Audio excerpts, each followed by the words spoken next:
Welcome. Today we are going to talk about structure of atom. है ना? Atom क्या है? सबसे पहले ये समझते हैं. Atom is the smallest particle of all the elements. जितने भी एलिमेंट्स होते हैं वो किससे बने हैं? छोटे छोटे पार्टिकल से बने. और वो पार्टिकल्स क्या होते हैं? They are called as atoms. एक एलिमेंट जो होते हैं उसके जो एटम्स होते हैं वो कैसे होते हैं? सिमिलर होते हैं. हम सेम नहीं कह सकते but they are similar. Similar in what sense कि उन सब का एटॉमिक नंबर क्या होता है? सेम होता है.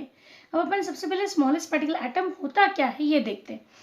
सबसे स्मॉलेस्ट पार्टिकल बोला कि अगर एटम है तो फिर उससे छोटा कुछ होना नहीं चाहिए. जब ओल्ड डिस्कवरीज चली थी, डेल्टॉन्स एटॉमिक थियरी जब आई थी, तब उन्होंने यही कहा था कि atom is the smallest particle, it is indestructible.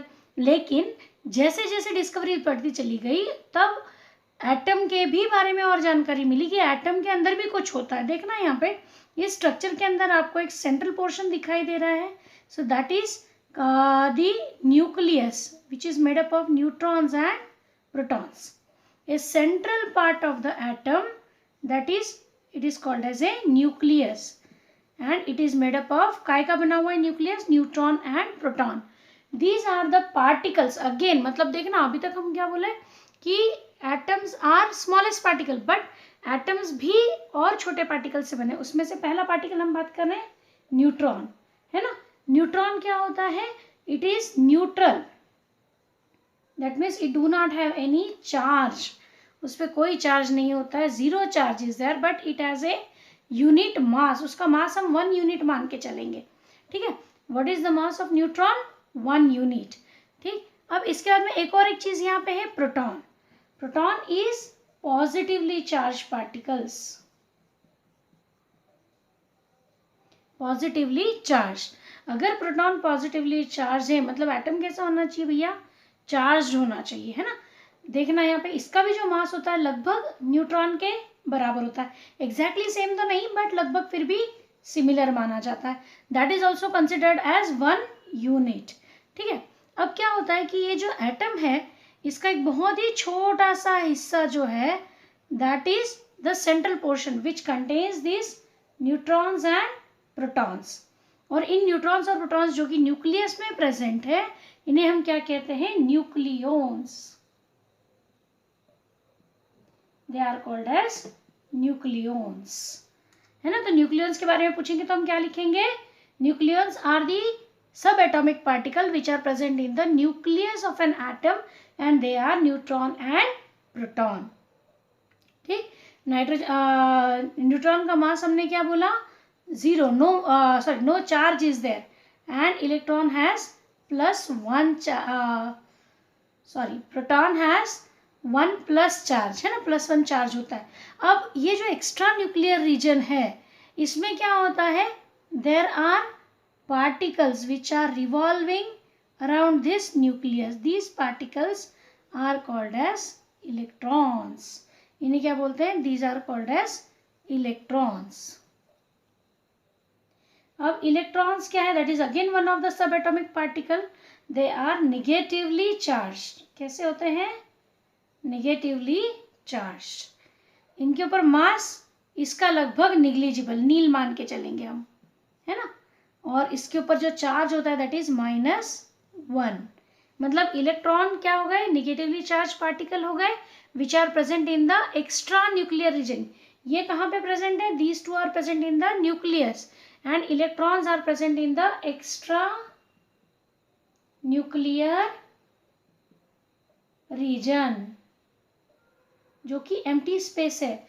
फिर ये इलेक्ट्रॉन के ये अपन ने ये क्या बना रखे हैं? These are called as orbitals. Orbitals क्या होते हैं? ऑर्बिटल्स वो एनर्जी जोन्स है जहाँ पे इलेक्ट्रॉन्स फ्रीली मूव कर सकते हैं. दे कैन मूव इजीली, है ना. These are the different energy levels. They are called as orbitals और they are also called as shells. उन्हें हम शेल्स भी कहते हैं, है ना. यहाँ पे इलेक्ट्रॉन्स घूम रहे होते हैं. अब ये जो बीच वाली जो जगह है यहाँ पे इलेक्ट्रॉन्स फ्री नहीं. They can not go in these places. यहाँ पे वो नहीं घूम सकते. वो कहाँ घूमेंगे? जो उनके लिए जगह पर्टिकुलर अलॉटेड है. अलग अलग जैसे जैसे हम लोग न्यूक्लियस से पार जाएंगे, दूर जाएंगे, वैसे वैसे एनर्जी रिक्वायरमेंट क्या होती जाती है, इलेक्ट्रॉन को स्टेबलाइज करने की बढ़ती जाती है। तो ये पर्टिकुलर जोन है जहाँ पे वो इलेक्ट्रॉन स्टेबली घूम सकते हैं। अब हम लोग थोड़ा सा और अगर इसको समझे तो न्यूक्लियस क्या हो गया, nucleus is the part of the atom which is very small as compare to the total size of the atom. और उसमें क्या होता है कि न्यूट्रॉन और प्रोटॉन है, total mass of the atom is concentrated at this nucleus. और nucleus क्या होता है, पॉजिटिवली चार्ज। क्यों, क्योंकि देखो यहाँ पे क्या है, 1 यूनिट एक न्यूट्रॉन का मास हो गया, 1 यूनिट एक प्रोटॉन का मास हो गया।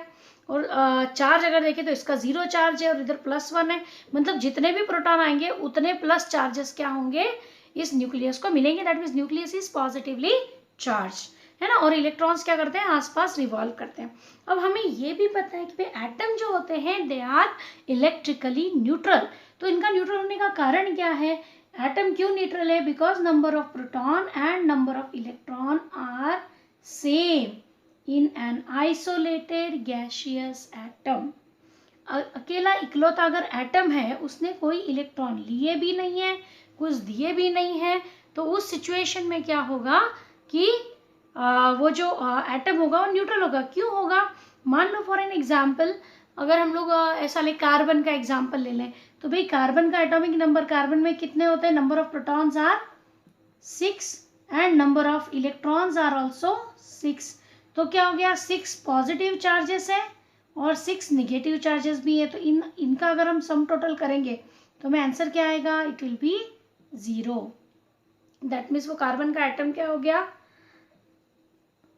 न्यूट्रल। ठीक है, ये क्या हो गया, कार्बन का एटम न्यूट्रल हो गया। क्यों न्यूट्रल हुआ, क्योंकि नंबर ऑफ प्रोटॉन और नंबर ऑफ इलेक्ट्रॉन सेम है।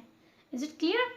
चलो अब इसके बाद वाला टॉपिक हम लोग देखते हैं जिसके अंदर हम लोग बात करेंगे एटॉमिक नंबर और मास नंबर की। ठीक, एटॉमिक नंबर। अब एटॉमिक नंबर क्या होता है, it is the number of protons. क्या होता है, number of protons present in a nucleus of an atom. किसी भी एटम के न्यूक्लियस में कितने प्रोटॉन्स प्रेजेंट है, that is called as atomic number. उसी को हम क्या बोलते हैं, एटॉमिक नंबर बोलते हैं, है ना। और अभी हमने थोड़ी देर पहले क्या कहा था कि भाई जब कोई न्यूट्रल आइसोलेटेड गैसियस एटम होता है, जब उसने कोई इलेक्ट्रॉन लिए और दिए नहीं है, तो उस समय क्या होता है कि नंबर ऑफ इलेक्ट्रॉन भी उतने ही होते हैं, number of electron also same, है ना, उसमें वो सेम ही होंगे। हाँ, लेकिन जब कोई एटम इलेक्ट्रॉन दे दे या ले ले तो फिर वो नंबर क्या हो जाएगा, वेरी हो जाएगा, है ना। जैसे फॉर एन इंस्टेंस मान लो अपन ऐसा एज्यूम करें कि भाई अपने पास है सोडियम, है ना, सोडियम का सिंबल होता है Na। अब सोडियम ने मान लो कि सोडियम का एटॉमिक नंबर है 11, है ना। तो अगर उसका एटॉमिक नंबर 11 है, मतलब क्या है कि नंबर ऑफ प्रोटॉन कितने हो गए उसके पास, 11, है ना। उसके पास नंबर ऑफ इलेक्ट्रॉन कितने हो गए, 11। ये कब है, जब उसने अभी कुछ लिया दिया नहीं है तब। मान लो सोडियम को अपन बना रहे हैं सोडियम आयन Na+। ये प्लस साइन क्या इंडिकेट कर रहा है अपने को कि उसने एक इलेक्ट्रॉन दिया है। ये इलेक्ट्रॉन दिया तो ये एक्चुअली प्लस साइन कैसे आया ये समझना कि अभी उसके पास जब उसने इलेक्ट्रॉन नहीं दिए तब तो नंबर सेम है। मान लो इस सोडियम ने एक इलेक्ट्रॉन दे दिया तो फिर क्या बन जाएगा, प्रोटॉन विल रिमेन। प्रोटॉन थोड़ी ना दिया, क्या दिया उसने, इलेक्ट्रॉन। तो इलेक्ट्रॉन कितने बच गए उसके पास, 10। अब देखना यहाँ पे अपने पास पहले क्या थे, +11 चार्जेस थे और -11 चार्जेस थे एक एटम में सोडियम के। अब +11 -11 इक्वल्स टू व्हाट, 0 हो गया। मतलब इस पे कोई चार्ज ऊपर नहीं है। लेकिन जब उसने एक इलेक्ट्रॉन दे दिया तो ये प्रोटॉन तो तुम्हारे 11 है लेकिन इलेक्ट्रॉन -10 हो गए, 10 हो गए। तो इनका अगर हम लोग कैलकुलेशन करेंगे तो हमें आंसर क्या आएगा, +1। तो ये +1 हम कहाँ लिख रहे हैं, यहाँ पे। यहाँ पे प्लस मैंने केवल प्लस इसलिए लिखा क्योंकि 1 अगर हमने नहीं भी लिखा है तो भी हम उसको मान के चलेंगे कि इट इज़ 1। मान लो जैसे कोई एटम 2 इलेक्ट्रॉन दे दे, जैसे मान लो मैग्नीशियम है, तो मैग्नीशियम का अगर अपन लिखे तो मैग्नीशियम के पास में जो होते हैं नंबर ऑफ प्रोटॉन इज उसका 12 होता है एंड इलेक्ट्रॉन भी उसके 12 है न्यूट्रल एटम के अंदर। अब अगर उसने 2 इलेक्ट्रॉन दे दिए तो ये नंबर क्या बन जाएगा आपका, 10 बन जाएगा, right. And what about this proton, it will remain same, 12 ही रहेंगे।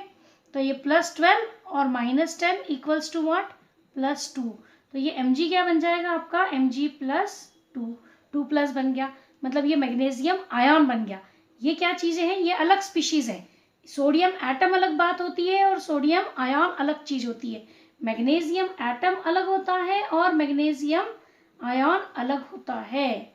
क्यों, क्योंकि इनमें नंबर ऑफ प्रोटॉन और इलेक्ट्रॉन अलग अलग होते हैं, है ना। हम लोग बात करते हैं एटॉमिक नंबर पे, तो एटॉमिक नंबर क्या हुआ, number of proton and number of electron, ये सेम होते हैं in a neutral isolated gaseous atom. Okay, ये जो एटॉमिक नंबर होता है it is represented by capital letter Z। किससे रिप्रेजेंट करेंगे इसको, कैपिटल लेटर Z से, ठीक। तो ये हो गया एटॉमिक नंबर के बारे में इंफॉर्मेशन। अब मान लो अपन मास नंबर की बात करें, तो मास नंबर क्या है, या फिर एटॉमिक मास, मास नंबर या atomic mass, that is equals to the number of proton plus number of neutron. क्योंकि अपन ने अभी क्या पढ़ा थोड़ी देर पहले कि जो टोटल मास होता है वो किससे बना है, प्रोटॉन से और न्यूट्रॉन से, they carry the mass. Electron का मास तो निग्लिजिबल है, तो फिर पूरा मास किसका बना हुआ है, प्रोटॉन और न्यूट्रॉन का बना हुआ है। मतलब पूरा जो न्यूक्लियस है उसी में से हमें पूरे एटम का मास जो है वो मिल रहा है। तो प्रोटॉन प्लस न्यूट्रॉन अगर हम मान ले तो क्या हो जाएगा, नंबर ऑफ प्रोटॉन और नंबर ऑफ न्यूट्रॉन को सरप्लस करेंगे तो हमें क्या मिलेगा, मास नंबर मिलेगा। It is represented by capital letter A, ठीक है।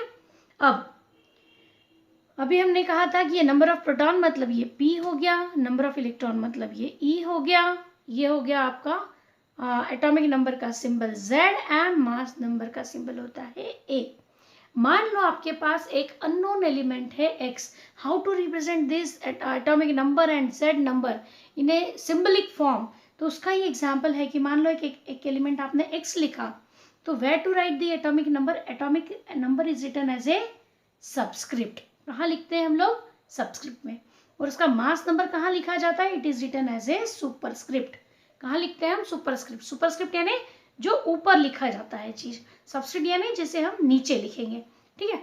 जैसे मान लो मुझे कार्बन की इंफॉर्मेशन लिखनी है तो मैं कैसे लिखूंगी, C612। What does it means, it is atom of carbon which have atomic number equals to 6 and its mass number is equals to 12। अब अगर आपके पास इतनी जानकारी है तो आप इससे क्या क्या बता सकते हो, you can write down the number of protons, number of electrons and number of neutrons with the help of this symbol, है ना। कैसे बताएंगे, अभी मैंने क्या कहा, ये C क्या है, 6 क्या है, this is the atomic number Z, और atomic number Z is equal to what, number of proton P। तो P कितना आएगा, 6। वही atomic number that is again equals to number of electron E, तो E is also equals to 6। अब and number of neutron, ये तो इसमें दे नहीं रखा है, तो फिर क्या करें, हाउ टू फाइंड आउट। हमारे पास देखो एक फॉर्मूला है, atomic mass is equal to proton plus neutron. तो अपन चलो इसको कैलकुलेट करके देखते हैं कि मान लो अपने को मास तो दे रखा है, ये रहा 12, तो mass number A is equals to N plus P। तो अपन ने ये मास ले लिया यहाँ पे 12 equals to number of neutron हमें नहीं पता कितने हैं, प्लस हमें नंबर ऑफ प्रोटॉन तो पता है अभी ये 6, ये वैल्यू इधर डाल दो। So N is equals to 12 minus 6 that is equals to 6, है ना। तो ये हो गया आपका नंबर ऑफ न्यूट्रॉन। मतलब ये जो ऊपर का जो नंबर होता है मास नंबर, इसमें से अगर हम एटॉमिक नंबर माइनस कर दें तो हमें क्या मिलेगा, नंबर ऑफ न्यूट्रॉन। यानी हम लोग number of neutron is equals to A minus Z, ऐसा भी लिख सकते हैं। You can find out these many things from this symbol, है ना। एक इसका न्यूमेरिकल सॉल्व करते हैं।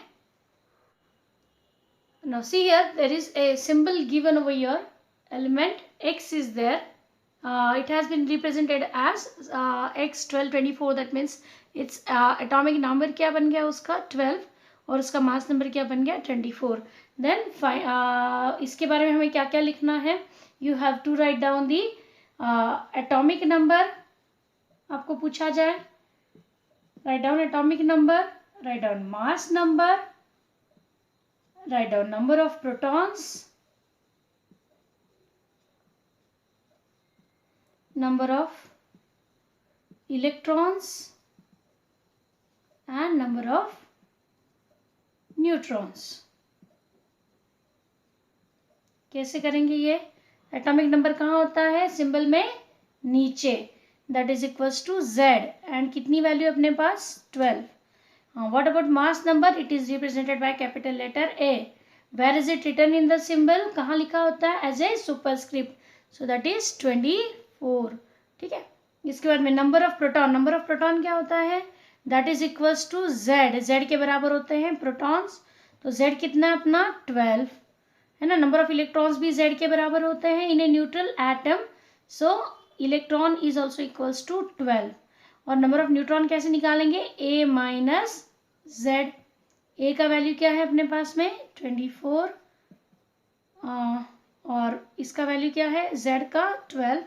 सो you have number of neutron equals to 12 है ना. तो ये आपका नंबर ऑफ न्यूट्रॉन्स आ गए आपके 12. तो इस तरीके से ये सिंगल एलिमेंट की इंफॉर्मेशन है.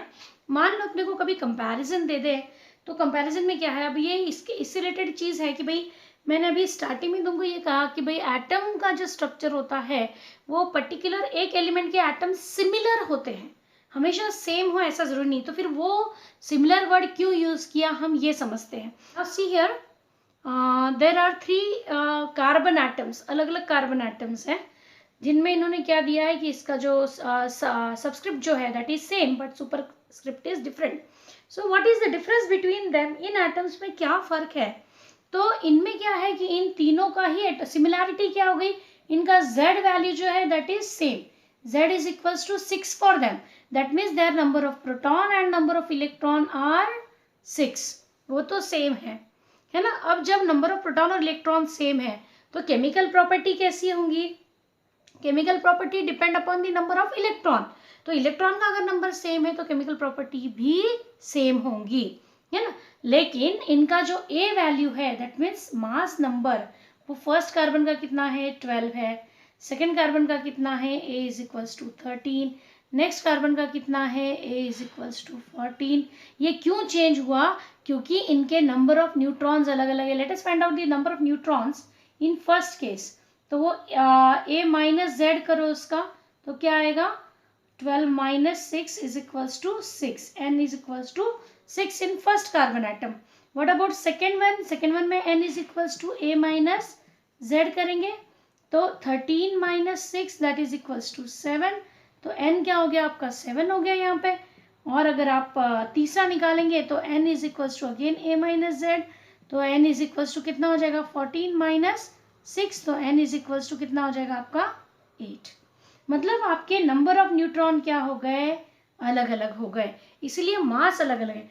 फिजिकल प्रॉपर्टीज जो होती किसी भी सब्सटेंस की that depend upon the mass. Physical property किस पर डिपेंड करती है? फिजिकल प्रॉपर्टी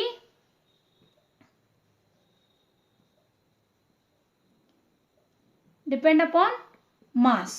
तो जहां मास चेंज हुआ वहां फिजिकल प्रॉपर्टी भी चेंज होगी. और जो केमिकल प्रॉपर्टीज होती हैं they depend upon number of electrons. तो अगर इलेक्ट्रॉन सेम है, उनका इलेक्ट्रॉन का नंबर सेम है, एटॉमिक नंबर सेम है, तो केमिकल प्रॉपर्टी सेम है. So these are called as isotopes. इनको क्या बोलते हैं? Isotopes. Isotopes are the atoms of the same elements with the same atomic number but different mass number. अब अगर इसका कोई रीजन पूछ ले कि मास नंबर अलग अलग क्यों है, तो क्या लिखेंगे? Because they do have different number of neutrons. और उनकी फिजिकल और केमिकल प्रॉपर्टीज के पूछे के बारे में बताना होगा तो क्या बताएंगे हम? कि आइसोटोप्स जो होते हैं they have same chemical properties but their physical properties are different. These are called as isotopes. ठीक है, ये क्या हो गए आपके? आइसोटोप्स. तो आइसोटोप्स कैसे हो गए? जिनके एटॉमिक नंबर सेम हो लेकिन मास नंबर अलग अलग हो, ये हो गए आइसोटोप्स, है ना. इसके बाद में एक कॉन्सेप्ट होता है isobar. Now see here we have 2 different atoms. One is argon 1840, दूसरा अपने पास कैल्शियम 2040. इसमें अब इसका एटॉमिक नंबर Z क्या है? Z P equals to E equals to 18. मतलब उसका एटॉमिक नंबर है 18, उसका number of proton 18, number of electron 18, है ना। इसका मास नंबर क्या है, A इज इक्वल्स टू 40, है ना, उसका मास नंबर 40 है। अब इसके नंबर ऑफ न्यूट्रॉन्स देख लेते हैं अपन, तो number of neutron is equals to what, A minus Z, तो 40 माइनस 18 कर दो, क्या हो जाएगा आपको 22 हो गया, है ना। अब ऐसे ही अपन कैल्शियम का देख लेते हैं, एटॉमिक नंबर Z, है ना, उसका number of proton, number of electron is equals to 20, और इसका मास नंबर क्या है 40। अब इसके नंबर ऑफ न्यूट्रॉन निकाल लो, तो क्या आ जाएगा A minus Z, that is equals to 40 minus 20, तो क्या आ जाएगा आपको, दैट इज इक्वल्स टू 20। अब देखना यहाँ पे ये दो एलिमेंट ऐसे हैं जिनमें नंबर ऑफ प्रोटॉन इलेक्ट्रॉन भी मैच नहीं कर रहे हैं, नंबर ऑफ न्यूट्रॉन भी मैच नहीं कर रहे हैं, सिर्फ उनके मास नंबर जो हैं वो सेम है। So these type of atoms which are totally different from each other, ये एलिमेंट ही अलग अलग है। ये कैल्शियम है, it is a reactive metal, this is argon which is a noble gas, तो इनका आपस में कोई लेना देना नहीं है ना, लेकिन इनके मास नंबर सेम क्यों हो गए, क्योंकि इनका नंबर ऑफ प्रोटॉन और न्यूट्रॉन का जो सम टोटल है दैट इज सेम, है ना। इसमें नंबर ऑफ प्रोटॉन कितने हैं 18, तो इसके अपन नंबर ऑफ प्रोटॉन अगर 18 लिखें और प्लस नंबर ऑफ अपने पास क्या है न्यूट्रॉन 22, तो दैट इज इक्वल्स टू 40, और यहाँ पे इसका क्या भी एटॉमिक नंबर है 20, और इसका नंबर ऑफ मतलब number of proton is 20 and number of neutron is 20, तो इक्वल्स टू क्या बन गया ये 40। तो इनके क्या होगा कि ये प्रोटॉन और न्यूट्रॉन का जो सम टोटल है ये मैच कर गया, that is the reason why their mass is same, but these elements neither have their physical properties similar nor their chemical properties similar, ना उनकी फिजिकल प्रॉपर्टी मैच करती है ना केमिकल प्रॉपर्टी मैच करती है, only and only their mass number is same. तो ऐसे अलग अलग एटम्स जिनके एलिमेंट भी अलग हो, एटॉमिक नंबर भी डिफरेंट हो, बट केवल उनका मास सेम हो, they are called as isobars. क्या कहते हैं इन्हें, isobars. Now we'll go for electronic configuration. ये क्या होता है, this is the orderly arrangement of electron in different shells. हमने जब स्टार्ट किया था हम लोग बोल रहे थे कि electrons are present in the extra nuclear region. Extra nuclear region में वो होते हैं, एटम का एक सेंट्रल पोर्शन होता है which is called as a nucleus, which is the combination of protons and neutrons, proton और न्यूट्रॉन से बना होता है। उसके बाहर में क्या होती है, स्पेस होती है जिसमें प्रोबेबिलिटी जोन्स होते हैं where the electrons are revolving, these are called as shells। इन्हें हमने क्या बोला था, shells, या फिर और एक क्या नाम दिया था, ऑर्बिटल्स, है ना, ऑर्बिटल्स कहते हैं इन्हें। अब यहाँ पे क्या है, इलेक्ट्रॉन अलग अलग जोन में घूम रहे हैं। अब हमें क्या पता कि कितने इलेक्ट्रॉन डालने हैं, किस शेल में कितने इलेक्ट्रॉन आएंगे, ये हम कैसे पता करेंगे, तो उसके लिए एक रूल होता है which is 2n square, 2n square, है ना, इस रूल के हिसाब से रहेंगे। अब यहाँ पे ये n क्या है, n is the number of shell. अब नंबर ऑफ शेल कैसे पता करेंगे ये देखना, ये जो न्यूक्लियस है इससे जस्ट जो पास वाला है very neighbouring shell, that is called as shell number 1, उसका नंबर क्या हो गया, शेल नंबर 1। अब इसके आगे हम लोग अगली लेवल पे चलेंगे, तो now this is shell number 2, इसके आगे अगर हम चलेंगे तो this is now shell number 3, इसके अगला अगर कोई शेल होगा तो क्या होगा, that will be shell number 4। तो मतलब क्या हो गया कि ये उनकी अलग अलग नंबर ऑफ शेल्स हो गए, first shell, second shell, third shell, fourth shell. There is another notification as well, जैसे कि अपन इसको ऐसे भी लिख सकते हैं, के शेल है, एल है, electronic configuration of the elements. छोटे छोटे एग्जांपल्स लेते हैं and will be clear about कि किस तरीके से हम इलेक्ट्रॉनिक कॉन्फ़िगरेशन जो है वो लिख सकते हैं, और उसी की मदद से हम लोग क्या करेंगे, एटॉमिक स्ट्रक्चर ड्रॉ करना सीखेंगे। सबसे छोटा, सबसे पहला एलिमेंट जो है that is hydrogen, it has a symbol H, 1 1। अब देखो ना यहाँ पे क्या हुआ कि हाइड्रोजन का एटॉमिक नंबर 1 है, तो उसके number of proton 1, number of electron 1, and what about number of neutron, क्या होगा, A माइनस Z करेंगे तो 0, so hydrogen has no neutrons, ये इकलौता ऐसा एटम है जिसपे न्यूट्रॉन नहीं है। हालांकि इसके जो आइसोटोप्स होते हैं उन पे होते हैं। हाइड्रोजन का दूसरा भी एक और ये है आइसोटोप 1 2, तो उसमें क्या हो जाएगा, proton will be equals to 1, electron will be equal to 1 and neutron will be equals to 1, 2 - 1 1। वैसे एक और एक है ट्रीटियम, तो उसमें क्या हो जाएगा, proton equals to 1, electron equals to 1 and neutron equals to 2. So these three are isotopes of hydrogen: protium, deuterium and tritium. तो हाइड्रोजन का जो फर्स्ट आइसोटोप है protium, it do not contain any neutron, कोई न्यूट्रॉन उसके अंदर नहीं होता। Let us try to draw the structure of hydrogen atom. Hydrogen atom का स्ट्रक्चर ड्रॉ करने के लिए सबसे पहले तो हमें क्या बनाना पड़ेगा, न्यूक्लियस। तो हम लोग सबसे पहले न्यूक्लियस ड्रॉ करते हैं। न्यूक्लियस में किस चीज़ की जगह होती है, प्रोटॉन की और न्यूट्रॉन की। हम लोग इसी का ड्रॉ करेंगे फर्स्ट जो है इसका, विच इज़ वेरी कॉमन। तो नंबर ऑफ प्रोटॉन कितने दे रखे हैं, 1, so P is equals to 1 and number of neutron N is equals to 0। तो अगर आप ये N इज इक्वल टू 0 लिखे या ना लिखे एक ही बात है, आप केवल प्रोटॉन 1 करके भी इसको रिप्रेजेंट कर सकते हैं। तो ये हो गया आपका न्यूक्लियस का रिप्रेजेंटेशन। उसके बाद में आते हैं अपन इलेक्ट्रॉनिक कॉन्फ़िगरेशन पे। हम लोग दोनों चीज़ें साइमल्टेनियसली सीखेंगे। नाउ इलेक्ट्रॉनिक कॉन्फ़िगरेशन अगर हम इसका लिखने जाएं, electronic configuration of hydrogen, how many electrons are there, only 1। अब यहाँ पे क्या होता है, ये 2n² वाली बात आ गई, that I will explain you later. थोड़ा सा ये वाला एग्जाम्पल हम कर लें, फिर अपन उस पर चलते हैं। यहाँ पे तो एक ही इलेक्ट्रॉन है, तो it has a electronic configuration 1 only, एक ही इलेक्ट्रॉन है। तो हम लोग वेरी फर्स्ट शेल ड्रॉ करते हैं and then first shell draw किया, ये एक इलेक्ट्रॉन हमने यहाँ बना दिया। So now this is the structure of hydrogen atom, its first isotope that means protium. अगर इसकी बजाय ड्यूटेरियम का अगर आपको स्ट्रक्चर ड्रॉ करना है तो आप क्या करेंगे, proton will remain same, electron will remain same. यहाँ पे आप क्या करेंगे, न्यूट्रॉन का नंबर क्या हो जाएगा, यहाँ पे 1 हो जाएगा। सो now this is a representation of the second isotope deuterium.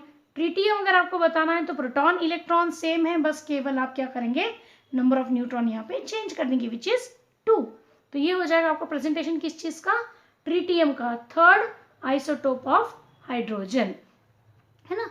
Come back to this topic, ये थोड़ा रह गया था, so let us discuss this first.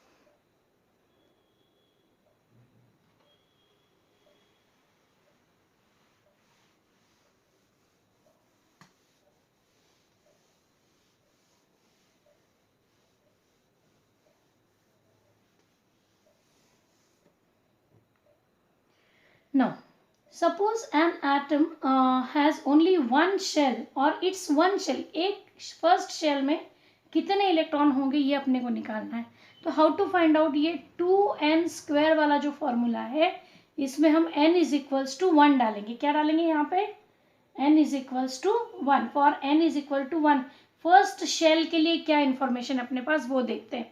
First shell के लिए n इज इक्वल टू 1 डाला, मतलब 2 × 1 का स्क्वायर, तो 2 × क्या हो जाएगा, वो 1 का स्क्वायर होता है 1, तो मतलब केवल 2।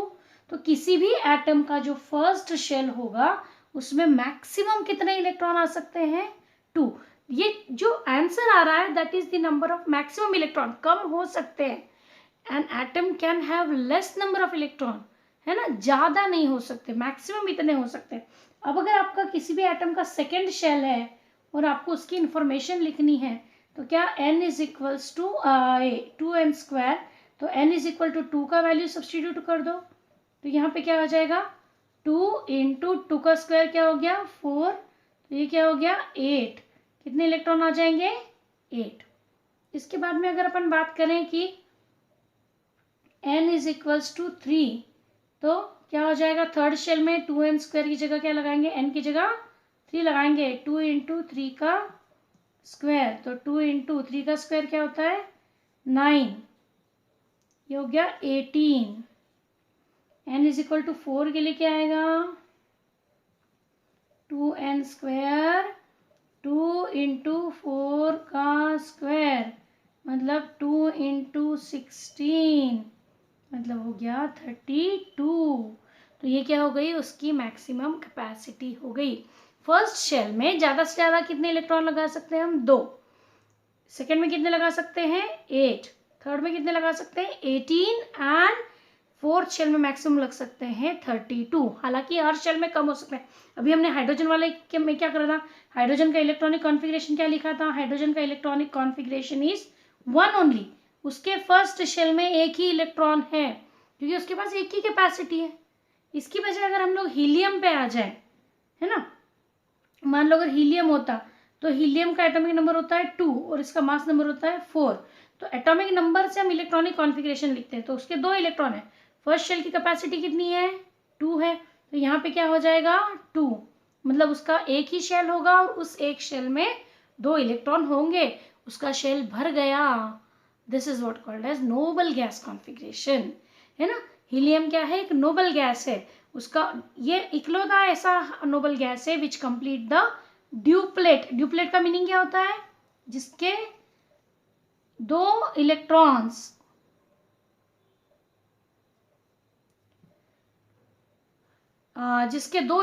वैलेंस शेल में कंप्लीट है। उसका 2 होकर के भी वो क्या है? स्टेबल है, क्योंकि उसके शेल की कैपेसिटी ही 2 है।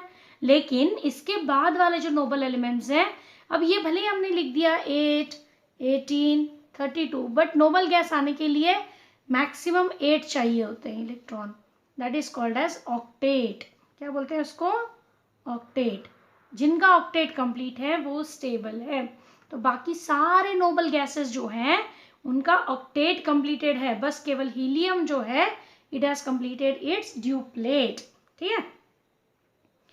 अब हम लोग अगले एलिमेंट्स के कुछ एग्जांपल्स देख लेते हैं so that you will be very clear with the electronic configuration and you will understand how to write down the structure of an atom, है ना। अब इससे रिलेटेड क्वेश्चंस भी मैंने करवा दिए हैं। लास्ट टॉपिक है ये केवल। अब लिथियम का एटॉमिक नंबर है 3 और मास नंबर है 7। ठीक है। अब इसके हिसाब से अपन इसके number of proton, electron, neutron लिखे तो क्या बनेगा अपने पास?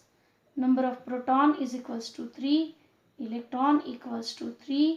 उसका मास नंबर से अपने को अगर नंबर ऑफ न्यूट्रॉन निकालने तो क्या करेंगे? Mass number minus atomic number. तो 7 - 3 इज इक्वल्स टू 4, मतलब नंबर ऑफ न्यूट्रॉन हो जाएंगे आपके 4। अब उसका इलेक्ट्रॉनिक कॉन्फ़िगरेशन लिखना है तो कैसे लिखोगे? ये इलेक्ट्रॉनिक कॉन्फ़िगरेशन में ऊपर हेडिंग डाल देती हूँ, इलेक्ट्रॉनिक कॉन्फ़िगरेशन। तो ये कैसे लिखेंगे आप इसका? लिथियम का कितने इलेक्ट्रॉन है इसके पास? टोटल 3 इलेक्ट्रॉन है। तो अपने फर्स्ट शेल में कितनी कैपेसिटी थी? 2 इलेक्ट्रॉन तो हमने फर्स्ट शेल में डाल दिए। बचे कितने? 1, तो हमने अगले शेल में डाल दिया। Let us go for carbon. Carbon का एटॉमिक नंबर है 6, मास नंबर है 12। तो क्या हो गया? अब इसका नंबर ऑफ प्रोटॉन कितने हो गए? 6 हो गए। इलेक्ट्रॉन कितने हो गए? 6 हो गए।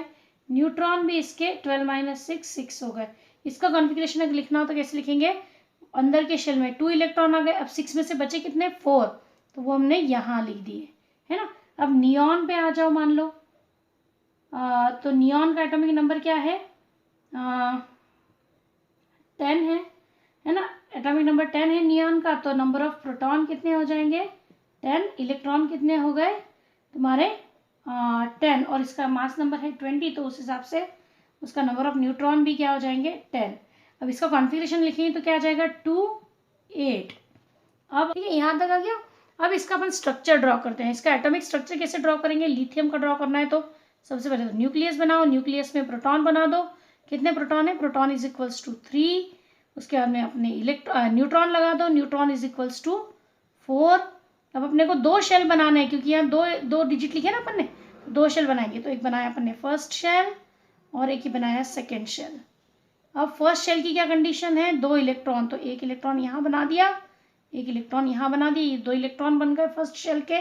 सेकेंड शेल में 1 इलेक्ट्रॉन आएगा जो अपन ने यहाँ बना दिया। कहीं भी एक जगह बना दो। तो this is the atomic structure of lithium. ऐसे अगर कार्बन का बनाएंगे तो क्या करेंगे? Make a nucleus again. Number of proton लिख लो कितने हैं? 6 है। नंबर ऑफ न्यूट्रॉन लिख लो, अगेन 6 है। ऑर्बिटल्स कितने अपने पास? 2 ऑर्बिटल्स हैं। तो again will draw the 2 orbitals. 2 orbital हमने ड्रॉ कर दिए। कितने इलेक्ट्रॉन्स बनाने हैं अपने को? 2 electrons in the first shell as usual. Second shell में अपन बनाएंगे 1, 2, 3 एंड 4, है ना। ये हो गया कार्बन का स्ट्रक्चर। अब अगर तुमको नियॉन का बनाना है तो क्या करेंगे, नियॉन के अंदर बाहर की शेल में बनाएंगे 8 इलेक्ट्रॉन, है ना। अब अपन सोडियम पे आ जाते हैं। सोडियम का अपन बना रहे हैं, सबसे पहले न्यूक्लियस बनाओ। न्यूक्लियस में बनाएंगे प्रोटॉन। कितने प्रोटॉन है इसके पास में, 11। How many neutrons are there, 12। इसके अंदर इसमें शेल कितने, 1 2 3 है, तो 3 शेल्स ड्रॉ करने में 1 2 एंड 3, ये 3 शेल बना दिए हमने। अब इसमें फर्स्ट शेल आपके 2 इलेक्ट्रॉन कैरी कर रहा है, सेकेंड शेल आपके 8 इलेक्ट्रॉन कैरी कर रहा है, तो 1 2 3 4 5 6 7 एंड 8 इलेक्ट्रॉन्स। और वैलेंस शेल में क्या है भैया, 1 electron. So this is the structure of sodium. ठीक, इसके बाद में 2 एक्सेप्शनल केसेस हैं, मतलब फॉर द क्लास 9 सिलेबस के हिसाब से। अभी जो अपन ने बोला था कि भाई 2 8 18 32 वाला कॉन्फ़िगरेशन होना चाहिए, लेकिन जो थर्ड शेल का जो 18 होना चाहिए उसमें 2 एक्सेप्शनल केस है आपको कैल्शियम और पोटेशियम का। Let us go for it. See here, potassium atomic number 19, mass number 39, तो उसका नंबर ऑफ प्रोटॉन कितना हो गया, 19 हो गया। उसका नंबर ऑफ इलेक्ट्रॉन कितना है, 19 है। Its number of neutron is equals to what, ये माइनस कर दो इसमें से, विल गेट 20, है ना। अब इसका इलेक्ट्रॉनिक कॉन्फ़िगरेशन लिख लेते हैं। Electronic configuration is equals to 19 का लिखो, 2 लिखेंगे, देन सेकेंड शेल में 8 आएगा। अब थर्ड शेल की कैपेसिटी भले ही 8 हो, 18 हो, but will fill only 8 electron and the rest 1 electron will go to the valence shell. अब ये कैसे हो गया, जब थर्ड की कैपेसिटी 18 थी तो 8 ही क्यों भरे।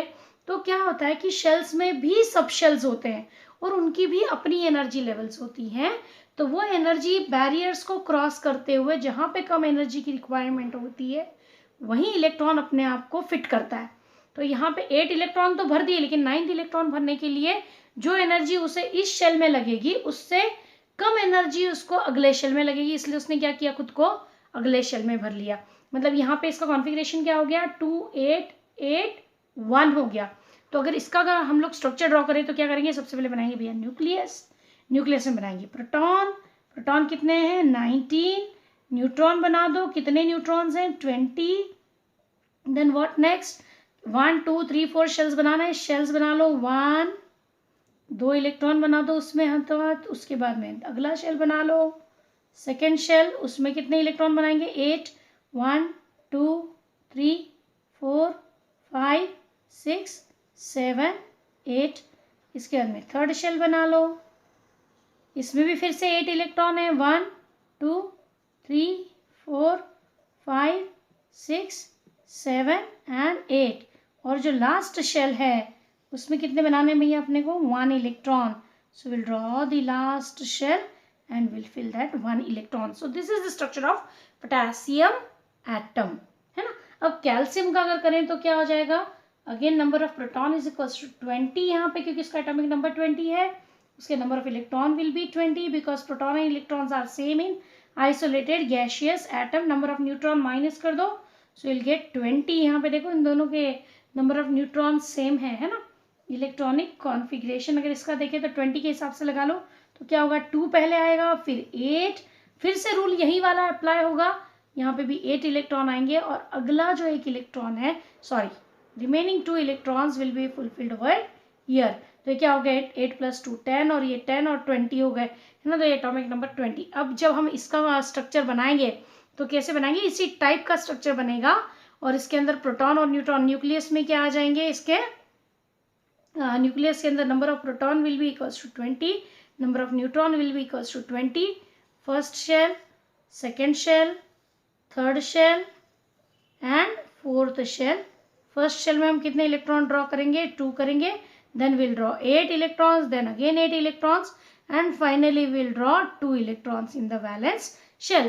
तो इस तरीके से हम लोग बनाएंगे structure of calcium atom, है ना। तो हमने इस सेक्शन में क्या क्या पढ़ा था, एटॉमिक स्ट्रक्चर, एटम किस चीज से बनता है, proton electron neutron. Neutron neutral particles होते हैं with 1 unit mass, protons positively charge होते हैं with again 1 unit mass, electron negatively charge particles होते हैं जिनका मास नेग्लिजिबल होता है ना। और इनकी पोजीशन हमने क्या पढ़ी थी, proton and neutron are present in the nucleus, they are called as nucleons, है ना। फिर हमने और क्या पढ़ा था इनके बारे में, आइसोटोप्स पढ़े हमने, आइसोबार बने पढ़े, एटॉमिक स्ट्रक्चर पढ़ा, इलेक्ट्रॉनिक कॉन्फ़िगरेशन पढ़ा. So all these things are the details about the atomic structure.